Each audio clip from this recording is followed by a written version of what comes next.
Assalomu alaykum ijro foydalanuvchilari. Bugun sizlar bilan kiruvchi hujjatlarni ro'yxatga olish tartibini ko'rib chiqamiz. Demak, biz asosiy oynamizga kirib oldik. Kiruvchi hujjatlarni ro'yxatga olish uchun devonxonaga kiramiz. Devonxonaga kirilganda kelib tushgan hujjatlarni ro'yxatga olishdan avval ustiga bosamiz. Faylning ichiga kiramiz. Fayl orqali hujjat tashkilotga tegishli yoki tegishli emas ekanligini aniqlab olamiz.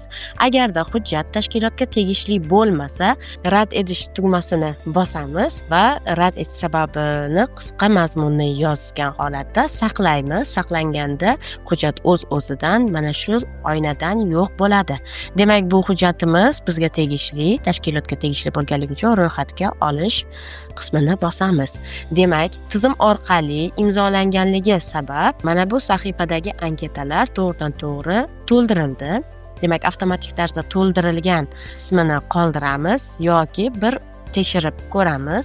Demak, bu yerda yuboruvchi tashkilot aniq, hujjatning turi xat, yetkazilishi tizim orqali ro'yxatga olish jurnali turli tashkilot qilib belgilaymiz.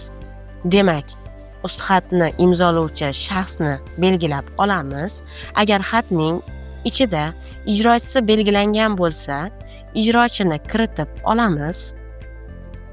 Telefon raqamini xuddi shunday nusxalab olib, telefon raqamini ham kiritib qo'yamiz va hujjatni to'liq shakllantirganimizdan keyin saqlashni bosamiz. Demak, saqladik. Hujjatlar haqidagi ma'lumotni to'g'ri ekanligini ko'ramiz. Agarda ma'lumotlar noto'g'ri qayd etilgan bo'lsa, o'ng tomondagi 3 nuqtani ustiga bosamiz. Buni tahrirlash joyidan yana avvalgi holatga qaytarib, hujjatni, ma'lumotlarni to'g'rilab chiqishimiz mumkin bo'ladi. Demak, endi biz tashkilotning shtampini qo'yib olamiz. Faylni bosamiz. Kirdik. Shtamp o'ng tomonda yorliq sifatida ko'rsatilgan. Ustiga bosamiz. Demak, shtampimiz tayyor bo'ldi. Shtampni belgilab turib pastga tushiramiz. Istasak hajmini kichraytirib olishimiz mumkin.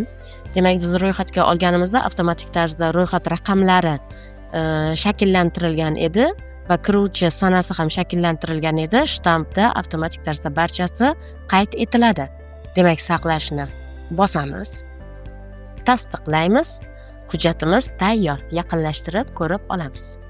Demak, 10-oktyabr bilan kiruvchi hujjat 06 turli tashkilotga tegishli bo'lgan generatsiya raqami 456-tartib raqami bilan qayd etildi. Demak, hujjatni shtampini qo'yib oldik. Biz sektor fishkaga o'tamiz. Mavjud emas hujjatlarga kirib olamiz. Hujjatimiz tayyor holatda ustiga bosganimizda rezolyutsiya uchun shakllangan bo'ladi. Rezolyutsiyani ustiga bosib tayyorlaymiz, ya'ni xatimizni tayyorlab oldik. Ijrochini belgilaymiz. Demak, bu hujjatimiz ma'lumot uchun javob xati bo'lganligi sabab ma'lumot uchun qabul qilamiz. Ijrochisini belgilaymiz.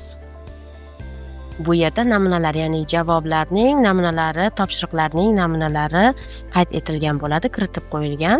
Demak, ma'lumot uchun belgiladik. Topshiriq mazmuniga hujjatni saqlaymiz. Demak, saqlash jarayonidan ham o'tib oldik.